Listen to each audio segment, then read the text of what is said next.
You didn't lack willpower. That's the first thing I want you to hear. Every time you've bought something you didn't need and felt that stomach drop of regret 10 minutes later, that wasn't a character flaw. It wasn't weakness. It was your brain doing exactly what it evolved to do. Regulate an emotion, fast, using the tool that was closest at hand. Impulse spending isn't a budgeting problem. It's an emotional regulation strategy. And once you see it that way, everything about how to actually stop it changes. Picture this. You're lying in bed, phone in hand, doom scrolling. Nothing about your day was disastrous. It was just long, and flat, and a little too much. You open an app. 15 minutes later, there's a package in your cart you don't remember deciding to buy. It ships in 2 days. And then, almost immediately, that flicker of regret. Why did I do that? I don't even need it. If that sounds familiar, you're not broken, and you're not alone. Most adults report making at least one purchase they immediately regretted in the past month. The pattern is common enough that researchers have spent decades trying to explain it, and the explanation has almost nothing to do with the object you bought. It has to do with the 5 minutes before you bought it. What were you feeling right before you opened that app? Stressed? Bored? Comparing your life to someone else's? That feeling is the actual story. The purchase is just the plot device. That's what we're going to unpack, the real mechanism behind why we buy. What the research actually shows is happening in your brain and your emotional system, and one concrete technique you can use the next time you feel that pull. Let's start with what's happening neurologically, because it's not what most people assume. You might think the dopamine hit happens after you buy something, that the reward is in the owning, but research out of Stanford, led by neuroscientist Brian Knudsen, found something more interesting. Using brain imaging, Knudsen and his colleagues found that simply viewing a desirable product activates the nucleus accumbens, the brain's reward anticipation center, before any purchase decision is even made. In other words, the rush isn't really about the item. It's about the anticipation. Your brain starts rewarding you the moment it imagines relief, long before your card is ever charged. That's why the high of a purchase peaks in the browsing and the clicking, not really in the unboxing. By the time the package arrives, the emotional job is often already done, which is exactly why so many impulse buys sit in a closet, unused, feeling strangely disconnected from the person who bought them. Now here's the second piece. Why does your brain reach for that anticipation reward system in the first place? This is where emotional regulation research comes in. When you're stressed or anxious, the pain-related regions of your brain become more active, and buying something offers a fast, neurologically real sense of relief. Spending, in that moment, functions less like a financial decision and more like a coping mechanism, the same category of behavior as stress eating or doom scrolling. It's fast, it's accessible, and it works.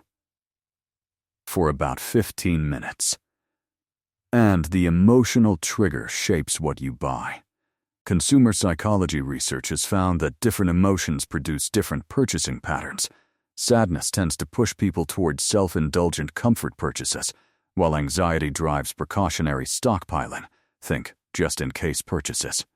Stress, sadness, and even happiness each have their own spending fingerprint, but they share the same underlying job, managing how you feel. Right now, using your wallet as the tool. There's a term for this, compensatory consumption. It shows up when a purchase isn't really about the object at all. It's about closing a gap between how you feel and how you want to feel. A gap between your life and the curated version of everyone else's life you just scrolled past. Social comparison is a major driver here. An ordinary Tuesday can start to feel deficient after 20 minutes of watching other people's highlight reels, And that manufactured sense of lack is exactly what a buy now button is designed to resolve. Here's the part that matters most, though, and I want to say this without an ounce of judgment. The relief is real. It's not imagined, and it's not silly. Research on financial stress shows that the mood lift from a purchase is genuine. It's just short-lived, and it tends to be followed by the very same negative emotional state that triggered the spending in the first place. Stress leads to a purchase. The purchase brings brief relief, and the resulting financial pressure often brings the stress right back, sometimes with company. That's the loop. It's not a moral failing. It's a feedback cycle, and feedback cycles can be interrupted once you understand where the loop actually starts. So if impulse spending is emotional regulation, what are the actual moments it shows up? Social media scrolling. This is the big one. It combines two triggers at once: boredom, which puts your brain in a low stimulation state that's hungry for a hit, and social comparison, which manufactures the gap I mentioned a moment ago. It's also the environment most purpose-built to convert that feeling into a purchase in under 3 taps. Stress from work or life pressure. When your cognitive bandwidth is maxed out, your brain defaults to fast, low-effort relief options. A purchase requires no negotiation, no confrontation, no waiting, just a tap. That immediacy is exactly what a stressed nervous system is looking for. Boredom, especially late at night. Research on young shoppers has found online impulse purchases are frequently driven simply by monotony, not desire for the product, but a need to do something, to feel a small spike of stimulation. Late-night scrolling is prime territory because willpower, like a muscle, tends to be more fatigued by the end of the day. Notice what's not on this list. Need. Almost none of this is about the actual object. It's about the emotional state underneath it, and that's genuinely good news, because emotional states are things you can learn to notice and interrupt, even when just have more willpower has never once worked. So here's the one technique I want you to actually use, because understanding the psychology only helps if it changes your next move. It's called the pause and name technique. The moment you feel that pull, cart open, thumb hovering, stop, and just name the feeling out loud or in a note on your phone. Not do I need this, but what am I actually feeling right now? Stressed? Bored? Comparing myself to someone? Naming the emotion moves the activity from your fast, reactive brain into your slower, reflective one, and that shift alone is often enough to break the automatic loop. Then, set a 10-minute timer. Not as punishment, just to let the anticipation spike, the one we talked about earlier, pass on its own. Most impulse urges lose most of their pull within that window. The goal isn't to never buy anything spontaneously again.